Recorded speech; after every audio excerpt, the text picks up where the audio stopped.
Hello everyone, welcome to my YouTube channel Meenakshi maths classes. आज इस video में हम करेंगे क्लास 8 ये 2023 एंड 24 का है हमारा सैम्पल पेपर, जो आपको स्कूल से ही आप सबको मिलता है जिसमें सभी सब्जेक्ट्स के पेपर होते हैं। ऐसे इसमें मैथ्स के 2 पेपर हैं, तो आज इस वीडियो में हम करेंगे मॉडल टेस्ट पेपर 1। काफ़ी लंबा है तो एक में नहीं कवर हो पाएगा, तो हम इसके कुछ क्वेश्चन ही आज करेंगे। फर्स्ट क्वेश्चन है the value of square root 17 square minus 15 square and its square root is. अब हमें इसकी वैल्यू निकालनी और फिर बता MCQ है ये आपका जो सेक्शन 1 है आपके इसमें। ये मैं आपको इस वाली वीडियो में मैं आपको सेक्शन 1 करवाऊंगी। सेक्शन 1 में इसमें टोटल आपके 12 क्वेश्चन हैं। तो पहला क्वेश्चन है द वैल्यू ऑफ। अब यहाँ से देखिए हमारे पास क्वेश्चन है 17 स्क्वेयर माइनस 15 स्क्वेयर। तो इसको मैं साथ के साथ सोल्व करवाऊंगी, क्योंकि जो आपका सैम्पल पेपर में उसने सिर्फ आपको आंसर दिया हुआ है। तो अब यहाँ से देखिए 17 स्क्वेयर कितना होता है 289 माइनस 15 स्क्वेयर होता है 225। अब आप यहाँ पर 289 में से 225 माइनस करेंगे तो आपके पास कितना आ जाएगा 64। तो ये आ रहा है आपके पास 64, और आपको पता है 64 का स्क्वायर रूट क्या होता है 8 8 जा 64। तो यहाँ से आपका आंसर आ जाएगा 8। तो यहाँ पर आपकी ये डी ऑप्शन है, ये आपका आंसर आ जाएगा 8। नेक्स्ट है सेकंड क्वेश्चन। अब आपको यहाँ पर देखो सेकंड चैप्टर है जो आपका क्यूब एंड क्यूब रूट, इससे क्वेश्चन आया है क्यूब रूट ऑफ। अब इसके अंदर देखो यहाँ पर लिखा हुआ है 10 cube plus 9 cube minus 1 cube. तो इसको सोल्व करेंगे cube root of 10 cube plus 9 cube minus 1 cube. अब आप यहाँ से देखिए इसको हम सोल्व करते हैं। तो 10 का क्यूब कितना आएगा, 10 का क्यूब कितना होता है 1000 प्लस 9 का क्यूब कितना होता है 729 माइनस 1 का क्यूब होता है 1। तो अब आप यहाँ से इसको पूरा सोल्व करेंगे तो इन दोनों को जब आप ऐड करते हो तो आपके पास कितना आता है 1729, और उसमें से जब 1 माइनस करेंगे तो आपके पास आ जाएगा 1728। अब आप यहाँ से देखें कि 1728 क्या होता है। अगर आपको आपने देखा होगा कि 10 का क्यूब कितना होता है, मीन्स 10 मल्टीप्लाई 10 मल्टीप्लाई 10। आपने क्यूब्स लर्न किए हुए हैं, तो ये कितना होता है 1000। 11 का क्यूब कितना होता है 11 इंटू 11 इंटू 11, तो ये कितना होता है 1331। तो ऐसे ही 12 का क्यूब कितना होता है, 12 को जब आप 3 टाइम मल्टीप्लाई करते हो तो आपके पास आता है 1728। तो यहाँ से ये क्या है आपका, ये आप इसको लिख सकते हो 12 इंटू 12 इंटू 12। तो ये आपका ट्रिपलेट बन गया, तो यहाँ से आंसर आ जाएगा 12। तो फर्स्ट ऑप्शन ए ऑप्शन इसकी आंसर है 12। नेक्स्ट है third question. If 3 raise to power x is equal to square root of 81 then find the value of x square. अब यहाँ से बिल्कुल ध्यान से देखने का क्वेश्चन है। देखो आपको दिया हुआ है 3 raise to power x is equal to square root of 81। तो यहाँ पर सबसे पहले तो आप ये जो x है इसकी वैल्यू फाइंड करोगे कि ये क्या आएगा। अब आप यहाँ से देखो बेस में यहाँ 3 है, तो आपको कोशिश यहाँ ये करनी है कि यहाँ पे बेस 3 लेके आओ कैसे भी। तो यहाँ पर हम इसको लिखेंगे 3 raise to power x is equal to, सबसे पहले तो देखो मैं यहाँ लिख रही हूँ 81, और मुझे पता है स्क्वेयर रूट को मैं लिख सकती हूँ 1/2। हमें पता है, या आप स्क्वेयर रूट लगाओ या फिर आप उसको क्या कर दो पावर 1/2 लिख दो, एक ही बात होती है। अब आप देखो 81 के आप प्राइम फैक्टराइजेशन करो। लिखने को तो हम इसको 9 9 जा 81 लिख सकते हैं, लेकिन मैं कहूँगी क्योंकि इधर बेस 3 है तो आप इसको 3 के फैक्टर्स में लिखोगे। 3 2 जा 6, 3 7 जा 21, 3 9 जा 27, 3 3 जा 9 एंड 3 1 इज 3। तो यहाँ से आ जाएगा, हम लिखेंगे 3 raise to power x is equal to, तो हम 81 को क्या लिख सकते हैं, 81 को मैं लिख सकती हूँ 3 रेज़ टू पावर 4। तो यहाँ से आएगा 3 raise to power 4 and its whole power 1/2। तो यहाँ से आएगा 3 raise to power x is equal to. अब यहाँ से आपको पता है जब बेस पावर की भी पावर दे रखी है तो वो आपके मल्टीप्लिकेशन में आ जाते हैं 4 इंटू 1/2। 2 1 जा 2, 2 2 जा 4। तो यहाँ से 3 रेज़ टू पावर x आपका बचेगा 3 रेज़ टू पावर, यहाँ से 2 बचता है। अब क्योंकि यहाँ पर बेस सेम है तो आप एक्सपोनेंट को क्या कर सकते हैं, कंपेयर कर सकते हैं ऑन कंपेयरिंग पावर्स। तो आपकी x की वैल्यू आ जाएगी 2। अब देखो यहाँ ये गलती नहीं करनी है। मैक्सिमम बच्चे इसमें क्या, अगर मान लीजिए कि आपके पेपर में यही क्वेश्चन है तो आप सब ज़्यादातर बच्चे यही गलती करेंगे। उन्हें लगेगा कि 2 आया हुआ है तो आप 2 पे आंसर कर दो, ठीक है। जबकि आप यहाँ से देखो आपको वैल्यू क्या निकालनी है, then find then the value of x square is, आपको निकालना है एक्स स्क्वेयर का आंसर क्या आएगा, एक्स स्क्वेयर। तो एक्स की वैल्यू 2 आई है तो 2 करना पड़ेगा, तो इसका आंसर कितना आएगा, 2 2 ज़ा 4। अभी मैं आपको यहाँ ये बता दूं कि जो आपका सैम्पल पेपर है, सैम्पल पेपर में भी इसकी मिस्टेक है, मैं आपको दिखाना चाहूँगी। यहाँ पर आपका जो सैम्पल पेपर है इसमें आपका जो थर्ड क्वेश्चन है इसका आंसर दिया हुआ है ए ऑप्शन 2, इनसे भी यहाँ पर यही गलती हुई है, इसका आंसर ये नहीं आएगा, इसकी ऑप्शन आएगी ऑप्शन डी और उसका आंसर आएगा 4। तो यहाँ पर इसमें भी मिस्टेक्स हैं कुछ, आप इसको भी ध्यान से करें तो आपका आंसर आ जाएगा, answer is option number D 4। Next is question number 4, the value of, आपको इसकी वैल्यू फाइंड करनी है, ये आपके बुक में से ही है क्वेश्चन। तो यहाँ पर हमारे पास है 0.000064 and its raise to power -5/6। तो इसके दो मेथड हैं, या तो आप इसमें से यहाँ पर इसका डेसिमल हटा लो, ठीक है। तो अगर आप इसका डेसिमल हटाओगे तो ये आ जाएगा 64 डिवाइडेड बाय डेसिमल के बाद 1 2 3 4 5 एंड 6 डिजिट है, 1 2 3 4 5 6 जीरोज आ जाएंगी और पावर आ जाएगी 5/6, ठीक है। अब आप यहाँ से देखें, ये मैंने आपको पहले भी बताया था जब मैंने आपको इस टाइप का क्वेश्चन करवाया था कि नीचे देखो पावर में नीचे 6 आया, तो यहाँ पर आपको किसी ना किसी नंबर की 6 पावर करनी पड़ेगी। तो अब आप यहाँ से देखो 64 के जब आप फैक्टर करोगे 2 से करें, 2 से डिवाइड करेंगे, 2 3 ज़ा 6, 2 2 ज़ा 4, 2 1 ज़ा 2, 2 6 ज़ा 12 and 2 8 ज़ा 16, 2 4 ज़ा 8, 2 2 ज़ा 4 एंड 2 1 ज़ा 2। तो यहाँ से देखो मैं इसको लिख सकती हूँ 64, ये मेरे पास इस तरीके से बन रहा है, मैं चाहूँ तो इसको लिख सकती हूँ। देखो 64 के 2 फैक्टर बने हैं, 2/10 2/10 2/10 2/10 2/10 एंड 2/10। तो यहाँ से आ जाएगा, तो ये 2/10 रेज टू पावर आ रहा है, ये 6 आई है यहाँ से तो पावर 6 हो जाएगी, और ऊपर से पावर फिर से -5/6 है, -5/6, तो पावर की पावर क्या हो जाएंगी, मल्टीप्लाई, तो 6 इंटू -5/6, तो यहाँ से 6 से 6 कैंसिल हो जाएगा, ठीक है। अब एक तो यहाँ पर ये नेगेटिव पावर है, आपको इसको सोल्व करना पड़ेगा, तो यहाँ इसको कैंसिल भी कर लो चाहे, 2 1 ज़ा 2, 2 5 ज़ा 10, तो हमारे पास आ रहा है 1/5 रेज टू पावर -5। पहले तो इस नेगेटिव को सोल्व करो तो अंदर वाली चीज़ का रेसिप्रोकल हो जाएगा, तो 1/5 का उल्टा 5 होगा, नेगेटिव हट के पावर कितनी आ जाएगी 5। तो 5 रेज टू पावर 5 आया हुआ है, तो 5 रेज टू पावर 5 कितना होता है, जब आप 5 को मल्टीप्लाई करोगे तो ये आ जाता है 3125। तो यहाँ से आपका ये ऑप्शन नंबर ए 3125 आपका आंसर आएगा। नेक्स्ट है question number 5, the coefficient of x in the product, आपको बताना है। यहाँ से देखो यहाँ पर ये एक्स का जो कोफिशिएंट है वो आपको बताना है, अब आपको यहाँ से ये ध्यान रखना है। देखो वैसे तो शॉर्ट मेथड है, जिस बच्चे ने काफ़ी प्रैक्टिस की है तो उसके लिए तो वो इसको देखते ही आपको इसका आंसर बता देगा, लेकिन मैं आपको पूरा डिटेल में करवा रही हूँ कि कैसे आएगा। तो आपके पास एक आइडेंटिटी है x plus A x plus B is equal to, ये आइडेंटिटी है x square plus A plus B into x plus A B. अगर आपको ये आइडेंटिटी याद हो, ठीक है, तो अगर आप इस आइडेंटिटी के अकॉर्डिंग करोगे तो एक्स का कोफिशिएंट क्या आएगा, यहाँ से देखो एक्स का कोफिशिएंट क्या आएगा, ए और बी का सम आएगा। तो ए की जगह मैं अगर इसको लिखूँ एक्स प्लस ए और यहाँ से मैं लिखूँ एक्स प्लस बी, तो ए की जगह 5 आया है और बी की जगह क्या आया हुआ है 4, मतलब इन दोनों को प्लस करना पड़ेगा। तो 5 और 4 को प्लस कर देंगे तो कितना आंसर आ जाएगा 9। सीधा ही अगर देखो आपकी प्रैक्टिस ज़्यादा है तो आप सीधा इसका आंसर लिख के आ सकते हो 9, क्योंकि कोई एमसीक्यूज में आपको ये नहीं कहता कि आप सोल्व करके दिखाओ, ठीक है। आप इस तरीके से करें या फिर मैं आपको इसको पूरा सोल्व करवा रही हूँ, तो ये आपके पास आ जाएगा x plus 5 x plus 4 is equal to x square plus 5 plus 4 into x plus 5 and 4 की मल्टीप्लीकेशन। तो यहाँ से आ जाएगा x square plus 9x plus 20, तो आप लिखोगे coefficient of x is equal to 9, तो आपका आंसर आ जाएगा 9। Question number 6, in the given figure, आपको एक फिगर दी गई है, इसमें से अब आपको बताना है if A B is parallel to C D. यहाँ पर आप देखो, यहाँ पर आपको दिया हुआ है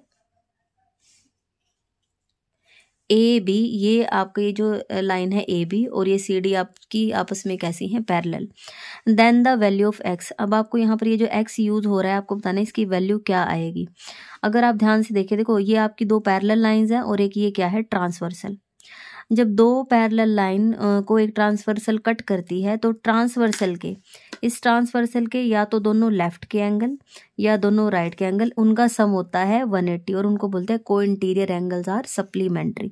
तो मैं यहाँ लिख रही हूँ 1 और यहाँ लिख रही हूँ 2, तो हम यहाँ लिखेंगे angle 1 plus angle 2 is equal to 180 degree और रीजन आएगा co interior angles are supplementary, angles are supplementary.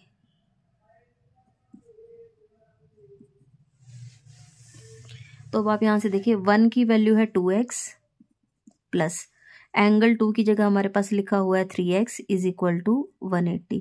तो इनको ऐड करेंगे तो ये आ जाएगा 5x इज इक्वल टू 180। तो x की वैल्यू आ जाएगी 180, ये 5 मल्टीप्लीकेशन से इधर डिवीजन में, 5 1 जा 5, 5 3 जा 15, 5 6 जा 30। तो यहाँ से आंसर आ जाएगा x की वैल्यू आई है 36 डिग्री। तो x is equal to 36 degree, तो ये आपकी सी ऑप्शन है 36 degree. Question number 7, if the measure of an exterior angle of a regular polygon is 72 degree then number of its sides is. अब मैं आपको यहाँ बताती हूँ, देखो ये क्या कह रहे हैं, एक्सटीरियर एंगल। एक्सटीरियर का मतलब बाहर बना हुआ, फिगर से बाहर बना हुआ एंगल। तो आपको पता है जितने भी एक्सटीरियर एंगल्स होते हैं उन सब का एक रेगुलर पॉलीगन में अगर बाहर बने हुए एंगल तो उन सब का सम कितना होता है, 360 degree.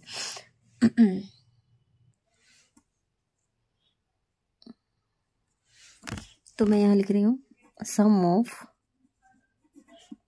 Exterior angles of a regular polygon. अगर आपको एक रेगुलर पॉलीगन है तो उसके सम ऑफ एक्सटीरियर एंगल्स कितना होता है, 360 डिग्री। मतलब बाहर बने हुए सभी एंगल्स का सम कितना होगा, 360 डिग्री। लेकिन इन्होंने कहा क्या दिया है कि उनमें से हर एक angle, the measure of an exterior angle of regular polygon is 72 degree. अब यहाँ पर है measure of each angle, measure of each angle, हर एक, क्योंकि रेगुलर पॉलीगन में ना सभी इंटीरियर एक्सटीरियर एंगल सभी इक्वल होते हैं। इंटीरियर हैं तो सभी इंटीरियर्स की वैल्यू बराबर, एक्सटीरियर हैं तो सभी एक्सटीरियर की वैल्यू बराबर होती है उसमें। तो हर एक एंगल कितने डिग्री का है, 72 डिग्री। ठीक है, अब आप ये देखो हर एक एंगल 72 डिग्री का आ गया। अब आपको बताना है नंबर ऑफ साइड्स कितनी आएंगी। तो नंबर ऑफ साइड्स, तो उसके लिए क्या करेंगे, सभी एंगल का जितना सम होता है उसको एक एंगल की वैल्यू से क्या कर देंगे, डिवाइड। तो ये आपका आ जाएगा, ये आपका 5 पे कैंसिल होगा। तो आपकी कितनी साइड्स आ जाएंगी, 5 साइड्स। तो आपका आंसर आ जाएगा सी। टोटल एंगल को एक एंगल की मेजरमेंट से डिवाइड कर देंगे तो आंसर आ जाएगा 5। नेक्स्ट है the distance between the point A 22 and B 72 in Cartesian plane is. अब आपको बताना कि देखो अब इसके लिए हम इस पॉइंट को ना ग्राफ पे प्लॉट करने की जरूरत नहीं है। ऐसा नहीं है कि पहले ग्राफ पे x axis y axis draw करेंगे उसके बाद, ऐसा नहीं करना है। जब सिंपल एक नंबर में डिस्टेंस वाला आपके पास क्वेश्चन आएगा तो अब आप यहाँ से देखो इसका वाई कोऑर्डिनेट और इसका वाई कोऑर्डिनेट क्या है, इक्वल है। हमें क्या करना है, माइनस करना है। आप देखो क्योंकि ये क्या पूछ रहा है, इनका डिस्टेंस पूछ रहा है। देखो जो चीज सेम है, यहाँ 2 है यहाँ 2 है, माइनस करेंगे तो क्या हो जाएगा 0। तो ये नहीं देखना, आपको क्या करना है, यहाँ 2 है यहाँ 7 है, एक्स में से एक्स वाला माइनस होता है और वाई में से वाई वाला माइनस होता है। देखो इनको तो माइनस करके 2 में से 2 माइनस करके 0, ऐसा तो नहीं है। तो अब आपके पॉइंट दूर दूर हैं तो आपको क्या करना है, जो वैल्यू डिफरेंट है 2 से 7 हो गई है, इनको माइनस करना है। तो 7 में से 2 माइनस करेंगे तो डिफरेंस कितना आ जाएगा, डिफरेंस 7 - 2, तो ये कितना हो जाएगा 5 यूनिट्स। डी ऑप्शन आ जाएगी 5 यूनिट्स। अगर किसी को ऐसे नहीं समझ आया तो मैं आपको थोड़ा सा यहाँ पे ग्राफ से भी बताती हूँ। देखो 2 पॉइंट कहाँ आएगा, ए पॉइंट है 2 2, यहाँ से 2 और 2, ये आपका पॉइंट आया है A 2, 2 और यहाँ पर बी है 7 2, 7 and 2, ये बी पॉइंट है 7, 2। अब आपको इनके बीच का ये जो डिस्टेंस है ये आपको देखना है। तो देखो यहाँ से ये 2 से और 7 2 हो गया। आप यहाँ यहीं से देख लो 2 और 7 के बीच में कितना गैप है, 1 2 3 4 5। तो यहाँ पर कितना आ जाएगा, ये 5 यूनिट्स। नेक्स्ट है question number 9। When the diameter of base of a cylinder is halved and its height is doubled, its volume will। अब आपको बिल्कुल ध्यान से देखना है, देखो थोड़ा सा समझ के करने का क्वेश्चन है। When the diameter of base of a cylinder is halved, diameter तो क्या हो जाए हाफ और हाइट क्या हो जाए डबल। तो आप यहाँ से देखिए, मैंने यहाँ 2 सिलेंडर बनाए हैं। अब इन्होंने क्या कहा है, ये सिचुएशन 1 है, केस 1 है ये आपका, केस 1। अब यहाँ पर इन्होंने डायमीटर की बात की है, तो मैं यहाँ पर इसका डायमीटर ले लेती हूँ। Let diameter is equal to D. ठीक है, डायमीटर कितना आ जाएगा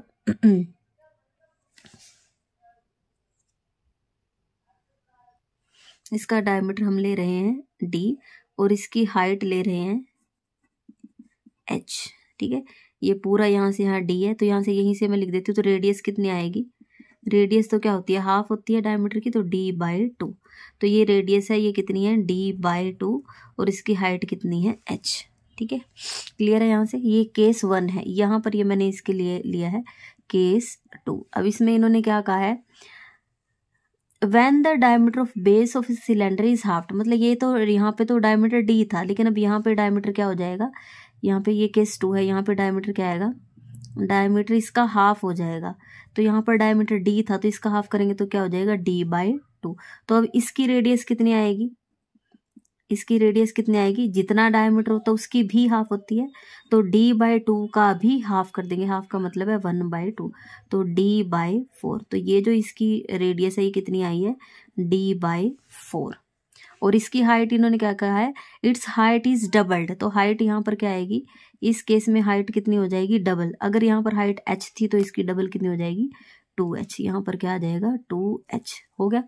इसकी हमें दोनों सिचुएशन में पता चल गया, यहाँ पे रेडियस d/2 है और हाइट h है, यहाँ पर रेडियस d/4 है और हाइट कितनी है 2h। अब ये कह रहे हैं इट्स वॉल्यूम विल बी। तो हम दोनों केसेस में क्या निकाल लेंगे, वॉल्यूम। तो हम निकाल लेंगे वॉल्यूम, वॉल्यूम ऑफ सिलेंडर।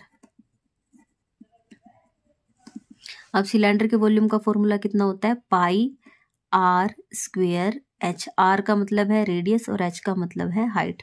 तो यहाँ पर पाई, रेडियस की जगह मेरे पास है d/2, इसका भी स्क्वायर, और h की जगह h ही है, तो यहाँ से आ जाएगा पाई d का भी स्क्वायर आएगा और 2 का स्क्वायर कितना होता है 4 और इनटू में h। अभी फिलहाल मैं इसको यहाँ यहीं छोड़ रही हूँ। अब मैं यहाँ दूसरे केस में इसका वॉल्यूम फाइंड करती हूँ, वॉल्यूम ऑफ सिलेंडर। फॉर्मूला क्या होता है, πr²h।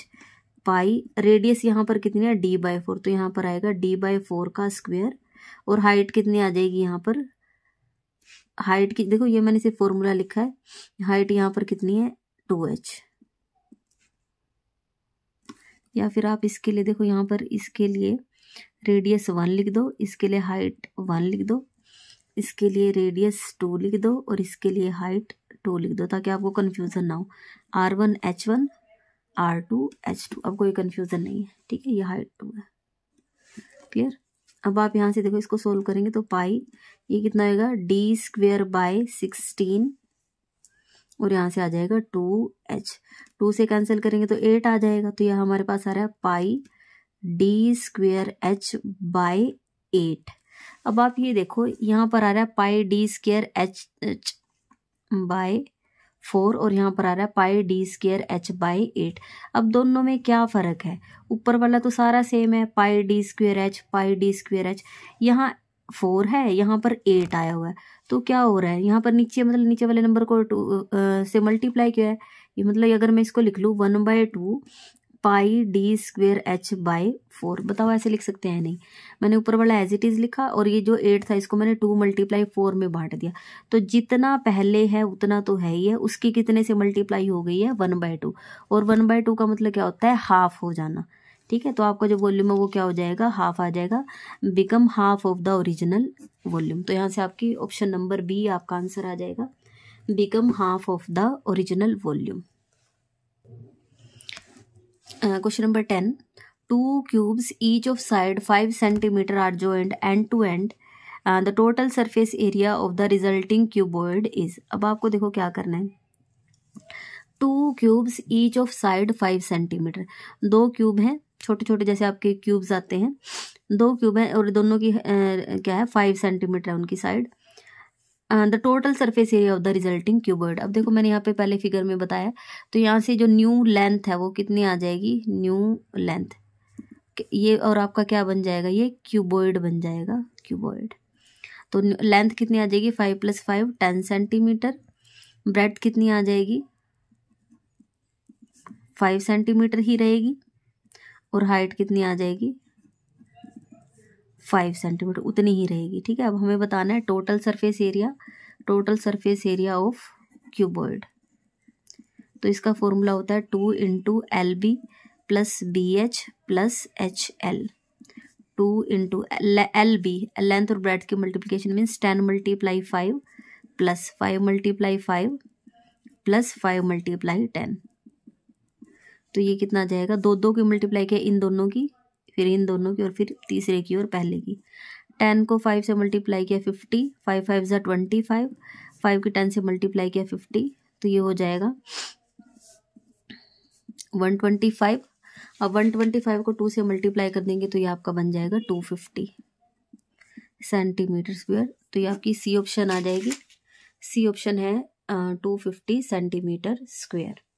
नेक्स्ट है ये असर्शन रीजन क्वेश्चन, ये बहुत ज़्यादा इंपॉर्टेंट क्वेश्चन है और इनको बहुत ज़्यादा ध्यान से देखने की ज़रूरत है, क्योंकि अगर किसी बच्चे ने बहुत ज़्यादा अच्छी तैयारी कर रखी है, मीन्स उसे लगता है कि उसके फुल मार्क्स आएंगे, फुल मार्क्स आने भी चाहिए, लेकिन मैं आपको बताऊं कि ये ऐसे क्वेश्चन है जो आपके मार्क्स कटवा सकते हैं, क्योंकि इसमें क्या है, बच्चे इसको बड़ा इजी लेते हैं कि कोई नहीं असर्शन रीजन ही तो है, सिंपल क्वेश्चन है, लेकिन नहीं, इसमें इसके ऑप्शंस पे पूरा ज़्यादा फोकस करने की ज़रूरत है।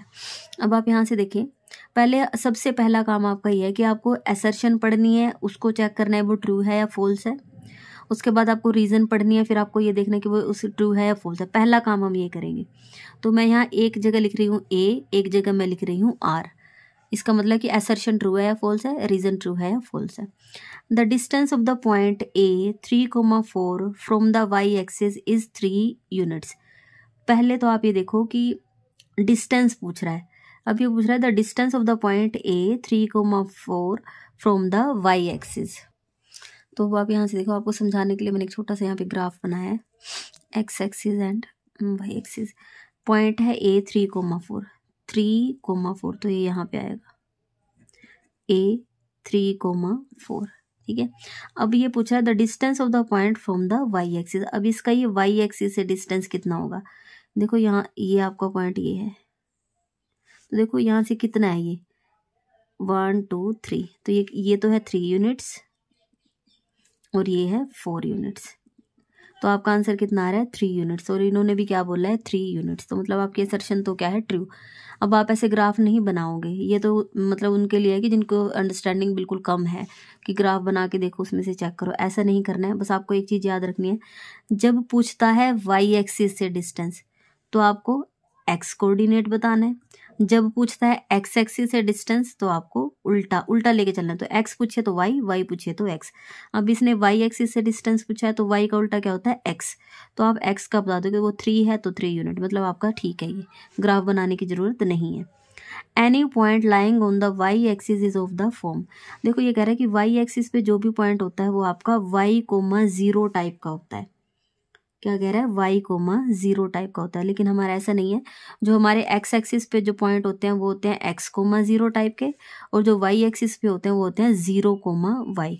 देखो क्योंकि y एक्सिस पे क्या x 0 हो जाता है तो y तो बचेगा, और x एक्सिस पे क्या होता है y 0 हो जाता है तो यहाँ x तो बचेगा, तो 0,y टाइप होते हैं। ये y,0 कह रहा है, तो मतलब रीजन क्या हो गई है फॉल्स। तो आपके 4 ऑप्शन हैं। ए में आप देखो, मैं आपको यहाँ पर थोड़ा सा क्लियर कर रही हूँ, आपके ए बी सी और ये डी, ये 4 ऑप्शन होती हैं आपके। इसमें आपका होता है assertion is true and reason is also true.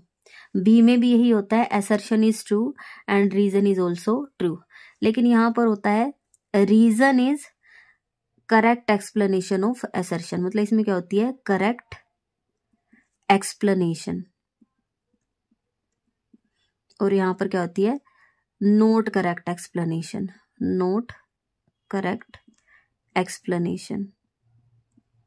अब आप यहाँ से देखो, और देखो इसमें क्या होता है, दोनों ट्रू, और ये जो रीजन है, मतलब ऊपर वाली जो ये लाइन दी गई है ना, इसका जो आंसर दिया गया है उसको देने में यही वाला जो ये रीजन कह लो, फॉर्मूला कह लो, यही यूज हुआ हो, तब तो आप कहोगे ए। लेकिन अगर देखो, अगर वो बिल्कुल अलग हो जाएंगी, इसमें जो कुछ कह रहा है वो भी ट्रू है, इसमें जो कुछ कह रहा है वो भी ट्रू है, लेकिन आपस में मैच नहीं होते हैं, तब हम क्या कहते हैं, नॉट करेक्ट एक्सप्लेनेशन। सी में होता है असर्शन ट्रू होती है, लेकिन रीजन क्या होती है, फॉल्स। डी में क्या होता है, असर्शन फॉल्स होती है और रीजन क्या होता है, ट्रू। तो अब आपका देखो यहाँ से ये कौन सा मैच हो रहा है, सी, तो आपका आंसर आ जाएगा option number C. Question number 12, assertion A, a quadrilateral ABCD in which AB is 4.5 centimeter, BC 5 centimeter, CD 3.8 centimeter, DA 4 centimeter and diagonal AC is equal to 8 centimeter can not be constructed. ये कह रहे हैं कि ये जो आपका एक quadrilateral है, इसको कंस्ट्रक्ट नहीं किया जा सकता। ठीक है, अब आप इसमें देखो, पहले हम असर्शन ले लेते हैं। अब असर्शन ट्रू है या फॉल्स है, अब इसके लिए देखो क्या करना पड़ेगा, तो हम क्या करेंगे, रफ स्केच बना लेंगे।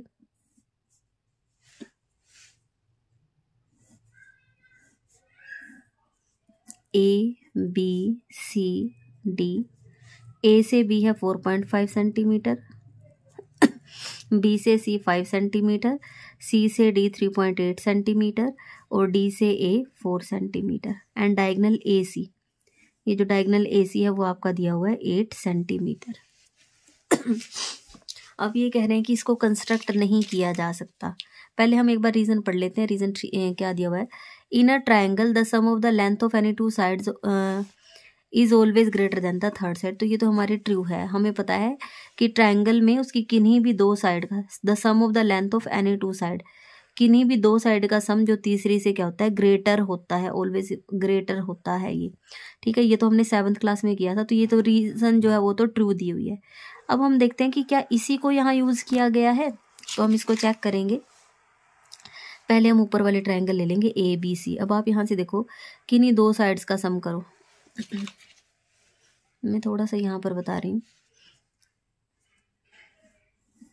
मैं ऊपर वाले ट्राइंगल ले रही हूँ ए बी सी, 4.5 यहाँ से 5 और यहाँ से 8, किन्हीं दो साइड्स का सम करो।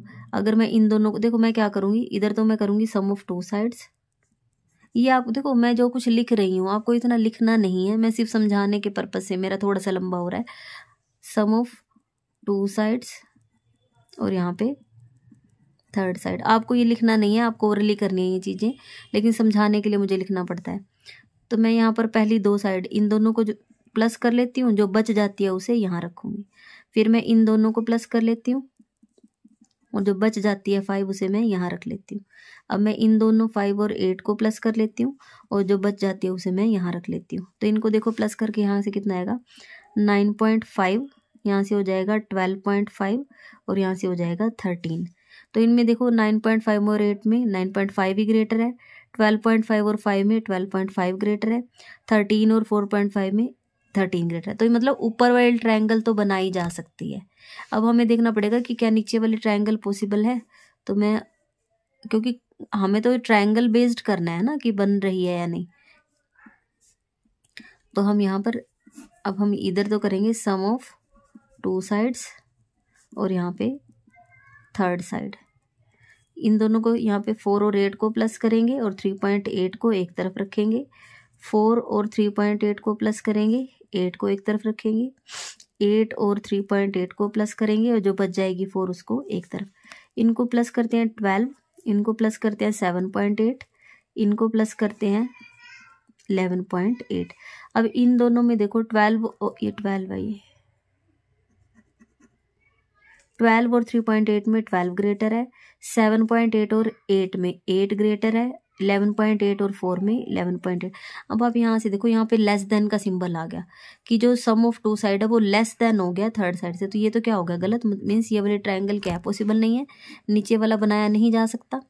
मतलब यहाँ तो ये, अब आप यहाँ से देखो, बनाया नहीं जा सकता, ये पता चला है ना हमें कि ये नीचे वाला बनाना पॉसिबल नहीं है। तो उसने भी यही कहा था कैन नॉट बी कंस्ट्रक्टेड, कि उसको बनाया नहीं जा सकता है, तो ये भी ठीक है। वो भी, हाँ, ये हमने पूरा जो कंक्लूजन लिया उससे भी हमारा भी यही हुआ है कि वो बनाया नहीं जा सकता है। और जो कोई ये थी असर्शन थी उसमें, वो यही कह रहा था कि बनाया नहीं जा सकता है, तो असर्शन भी ट्रू है और रीज़न भी ट्रू है। अब आप यहाँ से देखो, क्या मैंने इसी का यहाँ पे यूज़ किया है? हाँ, क्योंकि ऊपर वाला जो आपकी स्टेटमेंट है उसको आंसर देने में यही रीज़न यूज़ हुई है कि जो सम ऑफ टू साइड है वो always greater then third side होना चाहिए, लेकिन हमारा यहाँ पे ऐसा पॉसिबल नहीं था, तभी नहीं बन रहा था। तो आपके दोनों ये ट्रू हैं और करेक्ट एक्सप्लेनेशन है, करेक्ट एक्सप्लेनेशन। तो जब ऐसा होता है तो आपकी कौन सी ऑप्शन होती है? आपकी ऑप्शन नंबर ए आंसर आती है, तो इसका आंसर आ जाएगा ऑप्शन नंबर ए। ठीक है, इसका आंसर आएगा ऑप्शन नंबर ए। तो यहाँ पर ये मैंने आपको सेक्शन नंबर ए करवाया है, इसमें आपके टोटल 12 क्वेश्चन है। वीडियो थोड़ी लंबी है लेकिन समझाने के लिए लंबी हो रही है। अगर आपको वीडियो अच्छी लगे तो वीडियो को लाइक करें, मेरे चैनल को सब्सक्राइब करें और अपने फ्रेंड्स के साथ शेयर जरूर करें। Thank you so much.